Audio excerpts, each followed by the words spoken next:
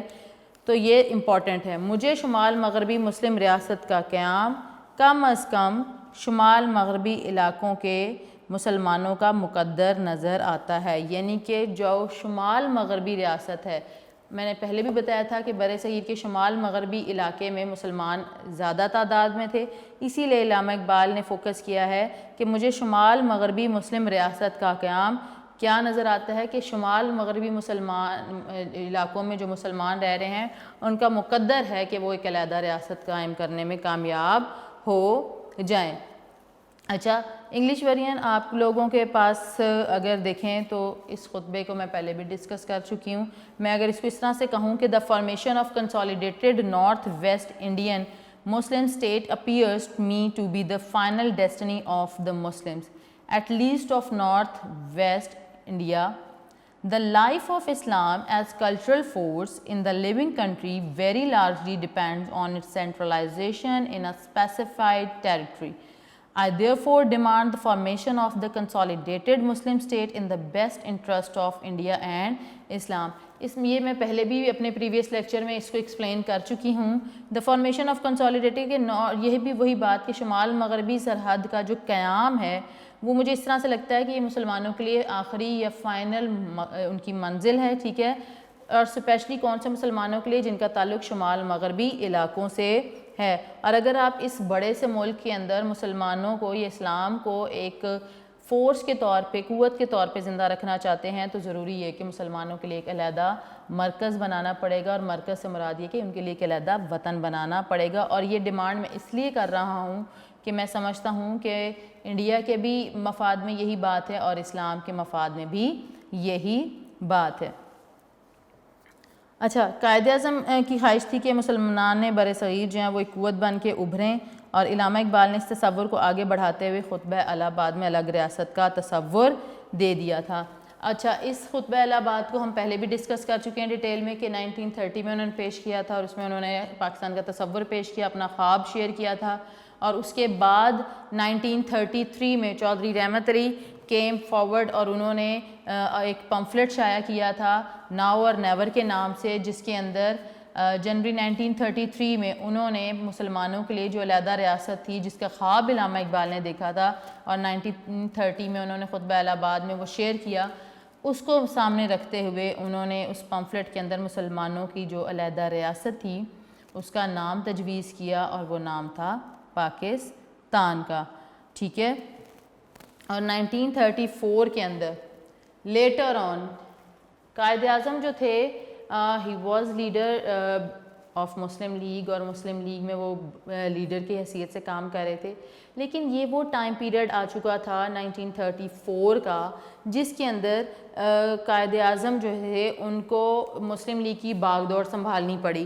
مطلب یہ کہ مسلم لیگ کو لیڈ کرنا پڑا کیونکہ ان کی کنٹریبیوشن اتنی تھی اور ان کی بات لاجیکل ہوتی تھی. Was a man of principle, ان کی انفلوئنشل پرسنالٹی تھی جس کی وجہ سے مسلم لیگ کو ان کی ضرورت تھی. مسلم لیگ جو تھی وہ کمزور ہو چکی تھی کیونکہ وہ اتنی ایکٹیو نہیں رہی تھی.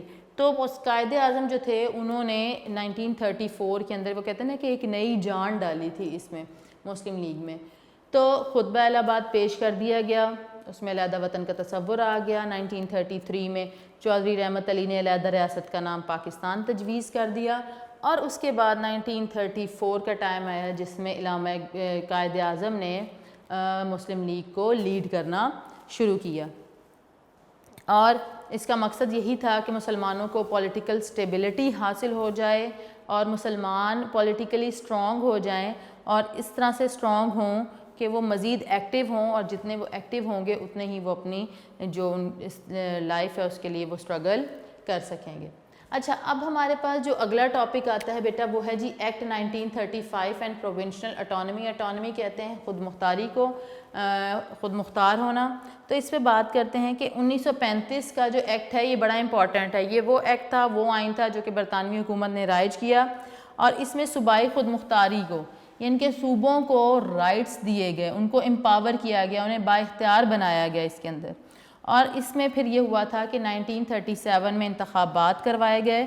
1937 میں ہونے والے الیکشنز میں مسلمانوں نے اتنا حصہ نہیں لیا تھا. 1937 میں جو کانگریس تھی یہ میں یہاں پہ لکھ دیتی ہوں آپ کو, انتخاب ہوئے, ٹھیک ہے, اور انتخابات ہوئے تھے 1937 میں اس ایکٹ کے بعد, ٹھیک ہے. اور اس کے اندر کانگریس کو ملی برتری, اور برتری کیسے ملی کہ جی 11 صوبوں میں سے 7 صوبوں میں کانگریس کو وزارتیں جو ہیں وہ ملیں, ٹھیک ہے. 7 صوبوں میں وزارتیں ملیں کانگریس کو 11 صوبوں میں سے. تو 11 صوبوں میں سے 7 صوبوں میں جو وزارتیں ملیں اس کی وجہ سے کانگریس کا انفلوئنس جو تھا وہ برِ صغیر میں بڑھ گیا, ٹھیک ہے. اور اکثریت حاصل کرنے کے بعد کانگریس نے بہت ہی زیادہ بروٹل جو رویہ تھا وہ اختیار کیا ٹورڈز دا مسلمز.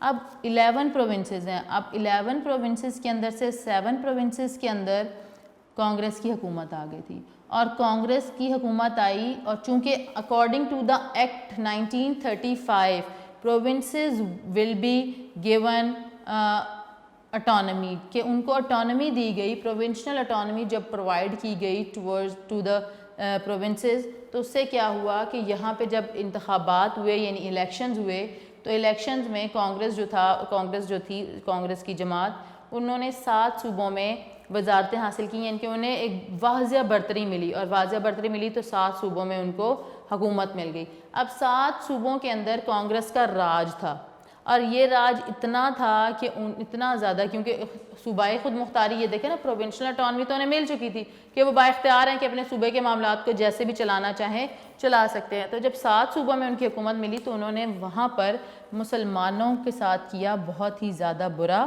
سلوک. اب جیسے انہوں نے سوچا کہ جو مسلمانوں نے ایک بات اٹھائی ہوئی ہے کہ جی الگ شناخت, اس الگ شناخت کو ختم کرنے کا پلان بنایا. مسلمانوں پہ بہت ہی زیادہ ریسٹرکشنز جو تھیں, ریلیجیس ریسٹرکشنز, مذہبی پابندیاں لگانے کی کوشش کی گئی. جب جو مسلمان جو تھے وہ مساجد میں نماز پڑھ رہے ہوتے تھے تو باہر شور و غل کیا جاتا تھا, وہ لوگ تالیاں بجاتے تھے, ڈھول بجاتے تھے, تاکہ مسلمان جو ہیں وہ ڈسٹریکٹ ہو سکیں, ان کی وہ غافل ہو سکیں, یا ان کی توجہ جو ہے وہ نماز سے ہٹ کے باہر کے شور کی طرف ہو سکے. پھر مسلمانوں پہ ان صوبوں میں ملازمتوں کے دروازے بند کر دیے گئے. اسکولوں میں انہوں نے اردو زبان کو ختم کر کے ہندی کو رائج کیا, کیونکہ ہندی زبان جو ہے وہ مسلمانوں کو پڑھائی جائے گی تو جی مسلمان جو ان کی الگ شناخت کا تصور ختم ہو جائے گا. گاندھی کی مورتی کی پوجا کرنے پر زور دیا گیا, اور مسلمان بچوں کو ماتھے پہ تلک لگانے کو کہا گیا, اور مسلمانوں کو ان کے خلاف نفرت پر مبنی بندے ماترم کا ترانہ گانے کے لیے بھی مجبور کیا گیا. اگر میں دوبارہ سے ان ساری باتوں کو ریپیٹ کروں تو یہی ہے کہ مسلمانوں کی الگ شناخت کو ختم کرنے کے لیے کانگریس نے کافی ظالمانہ رویہ اختیار کیا. سب سے پہلی بات یہ کہ مساجد کے باہر وہ شور و غل کرتے تھے, مذہبی پابندیاں لگانے کی کوشش کی گئی, ٹھیک ہے, اور ہندی زبان کو رائج کرنے کی کوشش گئی. اسکولوں کے اندر جو کالجز تھے, اسکول تھے, اس کے اندر ہندی زبان کو لازمی قرار دے دیا گیا. ان کا جی صبح جب بچے جو ہیں وہ اسکول آئیں تو وہ ہندوؤں کا جو ترانہ ہے, ملی ترانہ تھا اس وقت بندے ماترم, اس کو گائیں اور اس کو پڑھیں وہ, ٹھیک ہے. مسلمان جو ہیں وہ جب اسکول آئیں تو اسی طرح تلک لگائیں اور گاندھی کی مورتی کی پوجا کریں. تو یہ وہ تمام باتیں تھیں جس پہ مسلمانوں کو مجبور کیا گیا under the influence of Congress ministries. Congress کے پاس جو منسٹریز تھیں ان کے زیر اثر, ٹھیک ہے. اور جب یہ ساری باتیں مسلمانوں نے دیکھیں اس ٹائم پیریڈ کے اندر تو اس رویے کو دیکھتے ہوئے مسلمانوں کا جو جذبہ تھا وہ بجائے اس کے کہ ختم ہو جاتا، مسلمانوں کا اسپرٹ جو تھا وہ مزید ابھر کے سامنے آیا اور انہوں نے الگ وطن کا مطالبہ جو تھا اس کا زور مزید بڑھ گیا۔ 1938 میں 1938 میں جگہ ہے پٹنہ، شہر کا نام ہے پٹنہ، جگہ کا نام ہے، اس میں قائد اعظم جو تھے ہمارے محمد علی جناح، ان کو قائد اعظم کا خطاب ملا تھا باقاعدہ میں اس اجلاس میں، اور یہ اجلاس جیسے 1930 یہ بھی کیا تھا، مسلم لیگ کا سالانہ اجلاس تھا۔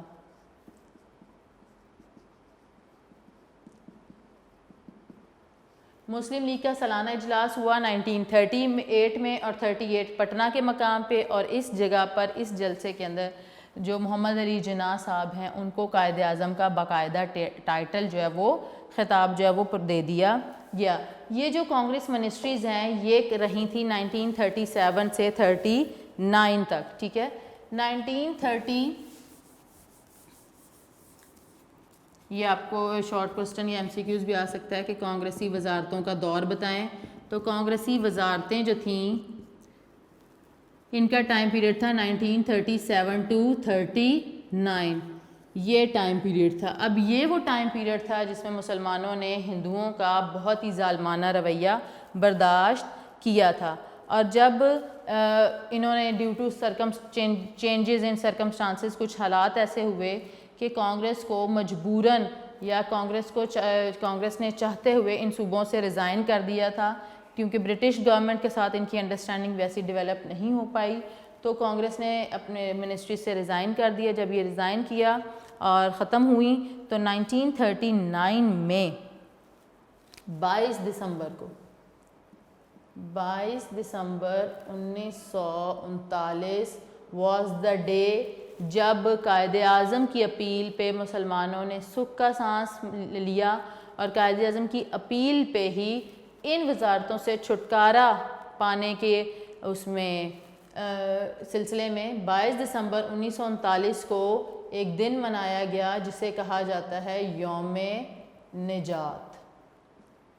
یوم نجات یعنی ڈے آف ڈیلیورنس انہیں کہا جاتا ہے، یہ سیلیبریٹ کیا گیا تھا۔ اس کا مقصد یہی تھا کہ بالآخر شکر ہے خدا کا کہ ہمیں کانگریس کے جو ظلم ہیں ان سے ہمیں نجات ملی، تو اس کو ہم یوم نجات کہا جاتا ہے، اور یہ 22 دسمبر 1939 کو منایا گیا تھا، ٹھیک ہے۔ اور اس کو ہم کہتے ہیں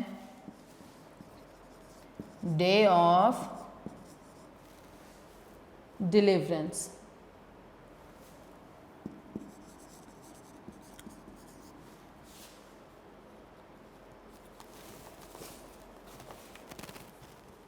ٹھیک ہے، تو یہ ڈے آف ڈیلیورنس جو ہے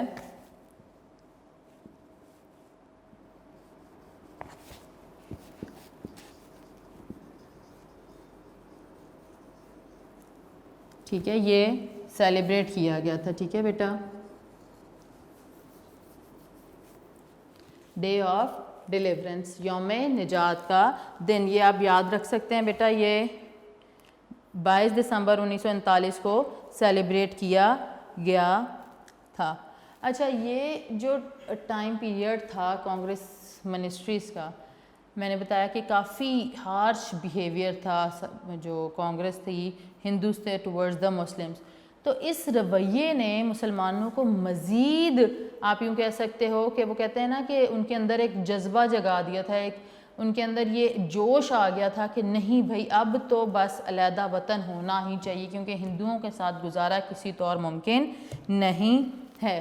اور یہ 1939 کا بالکل دیکھیں اینڈ ہے، 22 دسمبر 1939، اور اس کے چند مہینوں بعد ہی مسلمانان بر صغیر نے یعنی سب کانٹیننٹ کے مسلمز جو تھے دے ڈیمانڈڈ فارملی اور officially a separate homeland for the Muslims. اور اب ہم اس ٹاپک کی طرف آتے ہیں جو کہ ہے جی لاہور ریزولوشن 1940، اس کو پڑھیں گے کہ یہ کیا تھا، ٹھیک ہے۔ ہم جی بات کر رہے لگے ہیں لاہور ریزولوشن کی۔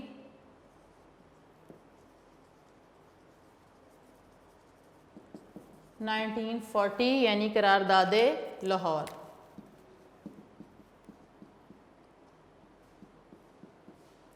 اچھا اس کا تھوڑا سا بیک گراؤنڈ آپ کو بتاتی چلی جاؤں. اس ٹاپک کو کافی حد تک انہوں نے اس بک کے اندر کم کر دیا گیا ہے, اس کو سمرائز کر دیا گیا ہے, لیکن میں تھوڑا سا آپ کو اس کا بیک گراؤنڈ بتانا چاہوں گی کیونکہ اس ریزولوشن کی بہت ہی زیادہ امپورٹنس ہے ان انڈو پاک ہسٹری اور ان پاکستان موومنٹ, تو اس کو تھوڑا سا ڈیٹیل سے سمجھنا ضروری ہے.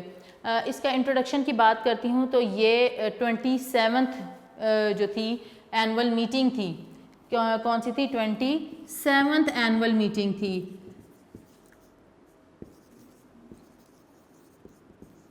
ٹھیک ہے, اور اینول میٹنگ تھی یعنی سالانہ اجلاس تھا. کس کا؟ مسلم لیگ کا. مسلم لیگ کا 27واں سالانہ اجلاس تھا. اس 27ویں سالانہ اجلاس کے اندر یہی ہوا کہ تمام لوگ جو تھے, جو کارکن تھے, ممبرز تھے, لیڈرز تھے, وہ سب اکٹھے ہوئے, اور اکٹھے ہوئے تھے یہ لاہور میں. اور لاہور میں کس جگہ پہ یہ اکٹھے ہوئے تھے؟ جہاں پر آج کل مینار پاکستان ہے. اگر آپ میں سے بہت سے بچوں نے مینار پاکستان دیکھا ہوگا, مینار پاکستان جو ہے وہ تعمیر بھی اسی قرارداد کی یاد میں بنایا گیا تھا. تو یہ 27ویں میٹنگ تھی اور یہ 27واں جلسہ ہوا, اور اس جلسے کے اندر کافی لیڈرز موجود تھے. قائد اعظم خود موجود تھے, مولانا AK فضل الحق موجود تھے, اور بہت سارے امپورٹنٹ لیڈرز جو تھے وہ موجود تھے. اور ان لیڈرز نے یہاں پر اکٹھے ہونے کا کوئی مقصد تھا. دور دراز سے تمام مسلمان جو تھے وہ یہاں پر اکٹھے ہوئے, اور ایک بہت گرینڈ جلسہ جو ہے وہ ہوا تھا. ہسٹورین یہ بھی لکھتے ہیں کہ یہ جلسہ کافی دن تک جاری رہا تھا, 3 دن تک تقریباً جاری رہا تھا, اور 23 مارچ کو مسلمان جو تھے انہوں نے فائنلی کیا تھا. 23 مارچ 1940 کو لاہور میں 27واں میٹنگ ہوتی ہے سالانہ مسلم لیگ کی, اور اس میٹنگ کے اندر وہ اپنا علیحدہ وطن کا مطالبہ پیش کرتے ہیں. اب یہ جو علیحدہ وطن کا مطالبہ ہے قرارداد لاہور, یہ کیا ہے؟ کہ قرارداد سے کیا مراد ہے؟ قرارداد سے مراد ہے کہ وہ آفیشیل ڈاکومنٹ تھا, آفیشیل سٹیٹمنٹس تھیں جو کہ پریزنٹ کی گئی تھیں. مولانا AK فضل الحق نے یہ قرارداد پیش کی تھی. قائد اعظم نے اس جلسے کی صدارت کی تھی, اور اسی جلسے کی صدارت کے دوران انہوں نے کچھ ارشادات فرمائے تھے, کچھ باتیں کی تھیں, اپنے خطاب فرمایا تھا مسلمانوں سے, اور اس کی جو اہم باتیں تھیں وہ ہم اپنے پریویس لیکچر میں ڈسکس کر چکے ہیں جب ہم 2 قومی نظریے کی وضاحت کر رہے تھے. ٹھیک ہے, تو اس قرارداد کی امپورٹنس یہ ہے کہ اس قرارداد کو یونینیمسلی یعنی متفقہ طور پر قبول کر لیا گیا, تمام مسلمان اس پہ ایگری ہو گئے, اور یہ وہ دن تھا جس دن مسلمانوں نے اپنی سمت کا تعین کر لیا کہ انہوں نے کس ڈائریکشن میں سٹرگل کر کے اپنی منزل جو ہے وہ حاصل کرنی ہے. یہ تو اس کا تعارف ہو گیا. اب پس منظر کیا تھا اس کو ہم ڈسکس کر چکے ہیں کہ یہ جو کانگریسی منسٹریز تھیں, ہندوؤں کا جو غلبہ تھا, ٹھیک ہے, اور مسلمانوں کا کمتر درجہ دیا جا رہا تھا, مسلمانوں کے رائٹس کی حفاظت نہیں کی جا رہی. تو اس سارے پیچھے جو ہم باتیں ڈسکس کر چکے ہیں وہ سارے اس کا بیک گراؤنڈ تھے, اس کی موٹیویشن تھی جو کہ مسلمانوں کو ملی ٹو پریزنٹ دس ریزولوشن. اچھا, یہ ریزولوشن آ گئی. اس ریزولوشن کا جو متن ہے, قرارداد کا متن ہے, وہ میں بھی آپ کو پڑھ کے آپ کی کتاب سے سناؤں گی. یہ قرارداد جب پیش کی تو یہ چونکہ مسلمانوں نے پیش کی تھی تو اس کا ریئیکشن ہندوؤں اور انگریزوں کی طرف سے آیا تھا. ٹھیک ہے, اور انہوں نے اس کا کافی مذاق اڑایا, اور مذاق میں ہندوؤں نے اس کو قرارداد پاکستان کہنا شروع کر دیا. تو مسلم adopted this new term of Lahore resolution instead of Lahore resolution. انہوں نے اس لاہور ریزولوشن کو پاکستان ریزولوشن کے طور پہ زیادہ اچھا سمجھا, انہیں اچھی لگی یہ ٹرم, حالانکہ یہ مذاق کے طور پہ ہندوؤں کی طرف سے سامنے آئی تھی, بٹ یہ ٹرم اچھی لگی تو مسلمانوں نے اس کو پاکستان ریزولوشن کا نام بھی دے دیا. تو ہم اگر دیکھیں تو اس کا انیشیل نیم لاہور ریزولوشن تھا, later on it was change اور it was set as it was called Pakistan resolution. اس کے اندر بات جو کی گئی تھی, اس میں قائد اعظم نے اپنے صدارتی تقریر میں مسلمانوں کے سیاسی مسائل اور 2 قومی نظریے پہ بات کی تھی. قرارداد جو تھی وہ AK فضل الحق نے پریزنٹ کی تھی, انہیں شیر بنگال بھی کہا جاتا تھا, اور یہ ہوئی تھی لاہور میں منٹو پارک, اب اسے گریٹر اقبال پارک کہا جاتا ہے, تو یہ وہاں پہ پریزنٹ کی گئی تھی۔ قرارداد کا متن یہ ہے کہ بیٹا قرار پایا کہ آل انڈیا مسلم لیگ کی متفقہ رائے یہ ہے کہ کوئی آئینی منصوبہ اس ملک میں قابل عمل اور مسلمانوں کے لیے قابل قبول نہیں ہوگا۔ کیا قرار پایا اس قرارداد میں کہ آل انڈیا مسلم لیگ یعنی کہ مسلم لیگ کی جو سیاسی جماعت ہے اس کی متفقہ رائے یعنی کہ تمام لوگوں کی رائے یہ ہے کہ ہم کوئی بھی آئین کوئی بھی قانون اس ملک میں قابل عمل نہیں ہونے دیں گے، نہ ہی مسلمان اس کو قبول کریں گے جب تک وہ قانون جو مندرجہ ذیل اصول ہیں ان کی روشنی میں اس قانون کو نہ بنایا جائے، جیسا کہ جغرافیائی طور پر جڑی ہوئی وحدتوں کی حد بندی ایسے خطوں میں کی جائے، یعنی کہ علاقوں میں مناسب رد و بدل کیا جائے کہ جہاں مسلمان اکثریت میں ہیں، جیسے ہندوستان کے شمال مغربی حصے اور کچھ مشرقی حصہ، جیسے بنگال جو تھا وہ مشرق میں تھا تو اس کا پورشن، ان کی تشکیل اس طرح آزاد ریاستوں کی، اب یہاں پہ جو ورڈز استعمال ہوئے ہیں وہ ریاستوں کا ورڈ استعمال ہوا ہے، ٹھیک ہے، کی شکل میں کی جائے کہ اس میں شامل ہونے والی وحدتیں یعنی کہ اس میں شامل ہونے والے جتنے بھی یونٹس ہیں جتنے بھی علاقے ہیں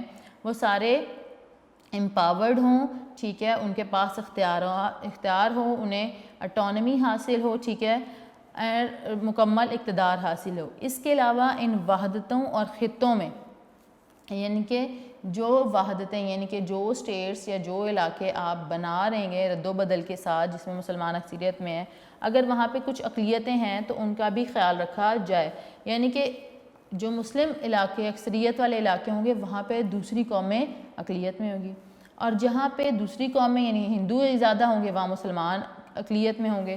تو یہ جو دو سچویشنز ہیں ان دونوں سچویشن کو ڈیل کیا گیا اور کہا گیا کہ وحدتوں اور خطوں میں جب آپ تبدیلی کریں گے مسلم اکثریت اور ہندو اکثریت میں تو اس میں کیا خیال رکھا جائے کہ جب وہاں پہ جو بھی اقلیت بنے چاہے وہ ہندو اقلیت بنے چاہے وہ مسلمان بنے ان کے حقوق کا خیال رکھا جائے، ٹھیک ہے، اور ان کے مفادات کا مناسب تحفظ کیا جائے۔ اب یہ قرارداد جو تھی اس کے اندر آزاد ریاستوں کی بات کی گئی تھی۔ گاندھی اور ہندوؤں نے، جیسے کہ میں نے پہلے بتایا کہ چونکہ یہ قرارداد مسلمانوں کی طرف سے پریزنٹ کی گئی تھی تو مسلم نے تو اپنی ڈیمانڈ سامنے رکھ دی تھی اور انہیں پتہ بھی چل چکا تھا مسلمز کو کہ اب انہوں نے کس راستے پہ چل کے اپنی منزل حاصل کرنی ہے۔ تو یہاں پہ گاندھی نے بھی کافی مذاق اڑایا اور ہندوؤں نے اس کا مذاق اڑایا۔ ایون برطانوی جو پریس تھا، برٹش پریس تھا، اس نے اس کو جناح کا پاکستان قرار دیا، لیکن ان تمام اختلافات کے باوجود، ان تمام مخالفتوں کے باوجود within 7 years Muslims were able to get separate homeland in the light of Lahore resolution۔ جو ڈیمانڈ انہوں نے 1940 میں کی تھی باقاعدہ طور پر 1947 میں وہ اپنا مقصد حاصل کرنے میں کامیاب ہو گئے تھے، ٹھیک ہے۔ اور یہ وہ ٹائم پیریڈ تھا کہ مسلمان جو تھے وہ اتنے زیادہ ڈٹرمنٹ تھے کہ ان کے اندر اتنا اسپرٹ تھا کہ انہوں نے کسی بھی مخالفت کی پرواہ نہیں کی اور انہوں نے اپنی اسٹرگل پہ فوکس کیا، اپنی سمت کا تعین کر چکے تھے وہ، اور بالآخر اللہ تعالیٰ کی مدد سے اور قائد اعظم جیسے لیڈر کی رہنمائی کی وجہ سے اور مسلمانوں کے اپنے سچے پرخلوص جذبے کی وجہ سے مسلمز جو تھے they got separate homeland as a Pakistan, ٹھیک ہے۔ اور پاکستان جو ہے وہ کب آیا، came into being in 1947 14 اگست 1947۔ سمجھ آ گیا آپ کو؟ تو قرارداد لاہور یا قرارداد پاکستان کیا تھی ہمیں سمجھ آ گئی ہے، ٹھیک ہے۔ اور آپ اس کو یاد کریں گے، اس کا جو متن ہے، چونکہ متن کا مطلب ہوتا ہے ٹیکسٹ، جیسے میں نے پہلے بتایا کہ ایک ڈاکومنٹ تھا اور اسے AK فضل الحق نے اس ڈاکومنٹ کو اس طرح سے پکڑ کے ریڈ کر کے سنایا تھا سب کو اور سمجھایا تھا۔ تو اس ڈاکومنٹ کا یہ جو ہمیں تھوڑا سا ایبسٹریکٹ دیا ہوا ہے، تھوڑا سا اس کے اندر سے ٹیکسٹ دیا ہوا ہے، اس کو ہم ایز اٹ از یاد کریں گے کیونکہ ان کی ورڈنگ چینج ہونے سے بھی اس کا میننگ چینج ہو جائے گا اور پھر آپ کو ایگزامینر جو ہے وہ مارکس نہیں دے گا۔ جی، تو آپ کو اس ٹیکسٹ کو ایز اٹ از ہی یاد کرنا ہے، ٹھیک ہے۔ یہ آپ کو 2 مارکس کا شارٹ بھی آ سکتا ہے کہ قرارداد لاہور کا متن لکھیے، یہ right the text of Lahore resolution, ٹھیک ہے، تو آپ اس کو ایز اٹ از کوٹ کر دیں گے۔ اچھا، آگے ہمارے پاس چونکہ یہ چھوٹے چھوٹے ٹاپکس ہیں 1 پیراگراف کے ہیں تو اس کو ہم کرتے رہیں گے۔ اب ہمارے پاس جو اگلا ٹاپک آتا ہے وہ ہے جی کرپس مشن کا۔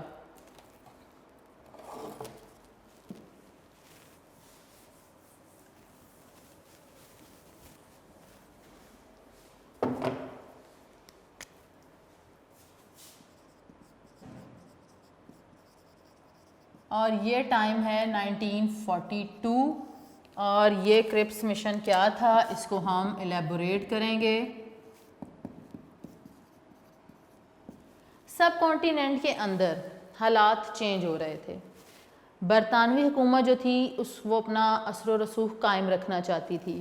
اب یہ وہ ٹائم تھا 1948 کا. اگر میں تھوڑا سا اس کی پورے ورلڈ میں دیکھوں کہ ورلڈ سینیریو میں کیا چیزیں ہو رہی تھیں تو سیکنڈ ورلڈ وار جو تھی وہ 1939 میں سٹارٹ ہو چکی تھی اور برطانوی جو تھے وہ اس وار کے اندر انوالو تھے. اور یہ وہ ٹائم تھا جس میں برطانوی جو انیشیل سٹیجز پہ یہ جنگ جو تھے وہ ہار رہے تھے, مینس کمزور پڑ رہے تھے.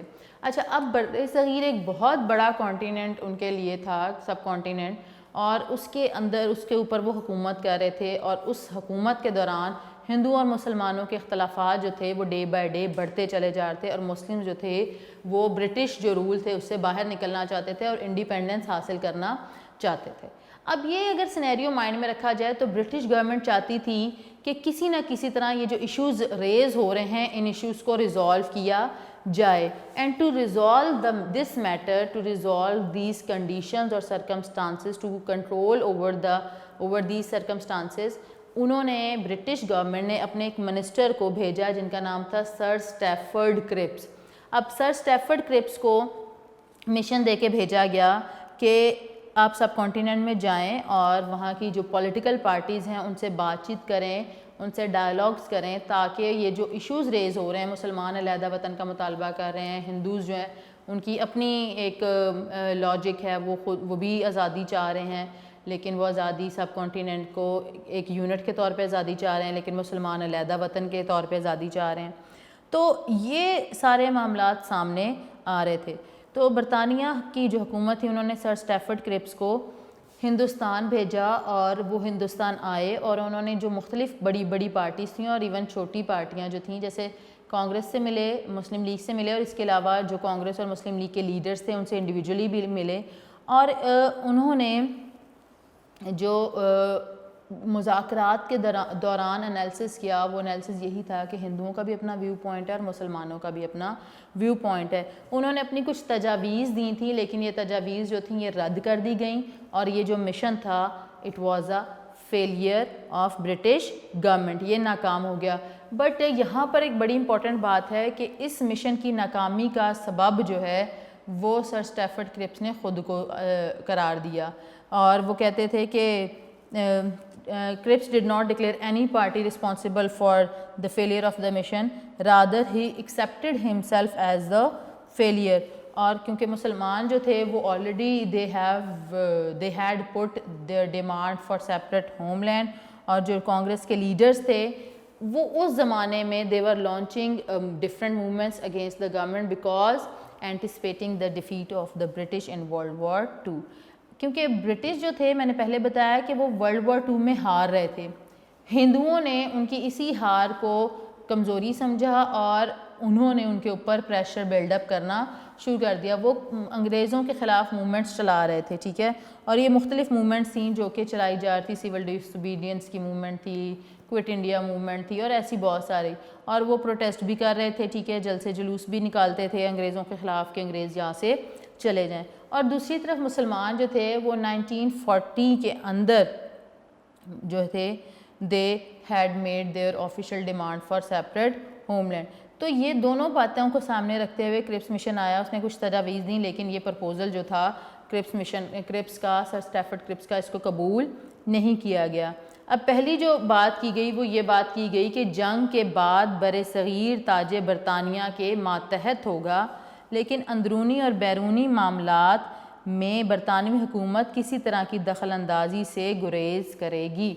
یعنی کہ آفٹر دا وار, کون سی وار, یہ جو ورلڈ وار 2 چل رہی تھی اور برطانیہ اس کا حصہ تھا, اس میں یہ کہا گیا کہ جنگ ختم ہو جائے گی تو بر صغیر کا جو رولنگ اتھارٹی ہے وہ ہوگی تو سب برطانیہ کے پاس, لیکن برطانیہ جو تاج برطانیہ ہے, ان کی حکومت جو برطانیہ کی برٹش گورنمنٹ ہے, they will not interfere the internal and external matters of subcontinent. یہ بات انہیں کہی گئی تھی کہ after the war subcontinent will be under the crown but the British government would avoid interfering in internal as well as external affairs. پھر بات کی گئی کہ دفاع امور خارجہ اور مواصلات وغیرہ سمیت تمام شعبے ہندوستانیوں کے سپرد کر دیے جائیں گے۔ اب دفاع ہے ڈیفنس، امور خارجہ فارن افیئرز اور مواصلات کا مطلب ہے کمیونیکیشن، تو defence, foreign affairs and communication will be handed over to the Indians, کہ یہ جو اتنے امپورٹنٹ شعبے ہیں ان کا کنٹرول انڈینس کو یعنی لوکل کو دے دیا جائے گا۔ اس کے بعد before discussing third point I would like to discuss fourth point یہ تھا کہ اقلیتوں کے حقوق کے تحفظ کے لیے مناسب اقدامات اٹھائے جائیں گے، ان کے دا رائٹس آف مائنورٹیز جو ہیں یعنی کہ appropriate steps will be taken for the security of minorities. اور ساتھ ہی ساتھ اب ہم بات کرتے ہیں اپنے تھرڈ پوائنٹ کو جو کہ میں نے اسکپ کیا تھا، وہ یہ ہے کہ آئین سازی کے لیے ایک مرکزی اسمبلی منتخب کی جائے گی، یعنی آئین بنانے کے عمل کے لیے ایک سینٹرل لیجسلیٹو اسمبلی بنائی جائے گی، ٹھیک ہے، اور یہ کیا کرے گی؟ ٹو فریم دا کانسٹیٹیوشن، یہ آئین بنائے گی، ٹھیک ہے۔ اور اس کا چناؤ کون کرے گا؟ یعنی کہ ہم نے ایک اس پوائنٹ کو اس طرح سے دیکھ سکتے ہیں آپ، مرکزی اسمبلی کو منتخب کیا جائے گا، یہ ہے جی مرکزی اسمبلی، اس کو بنانا ہے۔ اور مرکزی اسمبلی کا کام کیا تھا؟ آئین سازی۔ مرکزی اسمبلی بنانی ہے، کام ہے آئین سازی یعنی آئین بنانا، اور اس کو بنائے گا کون؟ صوبائی اسمبلی، صوبائی قانون ساز اسمبلیاں، ٹھیک ہے۔ صوبائی قانون ساز اسمبلیاں چناؤ کریں گی مرکزی قانون ساز اسمبلی کے لیے کا، اور اس کا مقصد کیا ہوگا کہ آئین بنانا ہے، ٹھیک ہے۔ جب یہ چناؤ مکمل ہو جائے گا، ٹھیک ہے، یہ آئین مکمل ہو جائے گا، یہ مرکزی اسمبلی کا چناؤ انہوں نے کر لیا، مینز اپنے نمائندے انہوں نے اس کے اندر شامل کر لیے، جتنی بھی صوبائی قانون ساز اسمبلیاں وہ اپنے نمائندے جو ہیں اس میں بھیجیں گی، یہ مرکزی اسمبلی بیٹھ جائے گی، مل کے ڈسکشن کرے گی، آئین بنائے گی، اور جب آئین بن جائے گا تو یہ آئین جو ہے وہ واپس ہر صوبے کو بھیجا جائے گا، اس کی تصدیق کے لیے، اس کی ویریفیکیشن کہہ لیں یا اس کے اپروول کے لیے اسے بھیجا جائے گا، اور جو صوبے آئین کو پسند نہیں کریں گے مینز تو وہ بااختیار ہوں گے کہ وہ مرکز سے علیحدہ ہو کے اپنی ریاست قائم کر لیں یا اپنی آزاد حیثیت قائم کر لیں، ٹھیک ہے۔ تو یہاں پر بات انہوں نے آزاد حیثیت کی، یعنی کہ صوبائی قانون ساز اسمبلیاں مرکزی اسمبلی کا چناؤ کریں گی آئین سازی کے عمل کے لیے، آئین بنانے کے لیے۔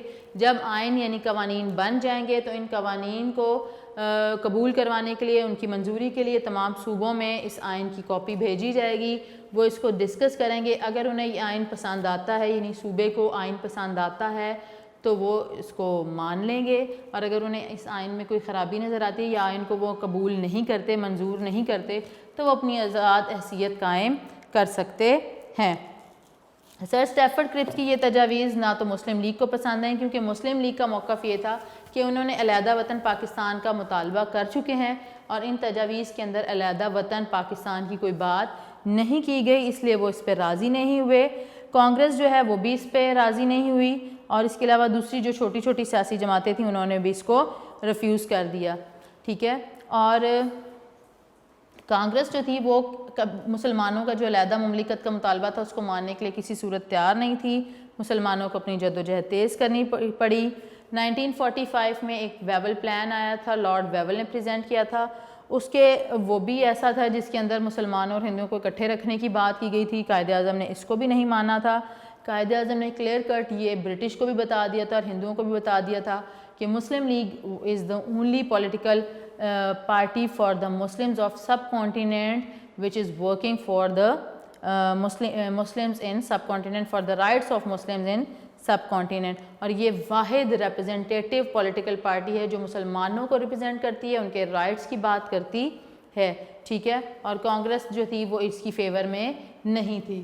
سو یہ تھا کرپس مشن 1942 کہ برطانوی حکومت نے یہاں کے حالات کو دیکھتے ہوئے ان کو کنٹرول کرنے کے لیے ایک سر اسٹیفرڈ کرپس کو ایک مشن دے کے بھیجا، انہوں نے 4 تجاویز پیش کی، مختلف لیڈر سے ملے، لیکن انفارچونیٹلی یہ جو تجاویز تھیں یہ نہ تو مسلم لیگ نے قبول کی، نہ ہی کانگریس نے قبول کی، اور جو سر اسٹیفرڈ کرپس تھے انہوں نے کسی بھی پولیٹیکل پارٹی کو بلیم نہیں کیا، نہ ہی الزام لگایا، بلکہ he took all the responsibility of its failure to himself. انہوں نے اپنے اوپر ہی ساری ذمہ داری لے لی کہ میں ہی ناکامی کا سبب ہوں، اور یہ جو مشن تھا یہ ناکام ہو گیا. مسلمانوں نے اپنی جدوجہد پاکستان کو حاصل کرنے کے لیے لگا دی، اور ہندو جو تھے ان کی حد الوسع کوشش تھی، دے ور ٹرائنگ کہ مسلمانوں کے راستے میں جو رکاوٹیں ہیں وہ پیدا کی جا سکیں.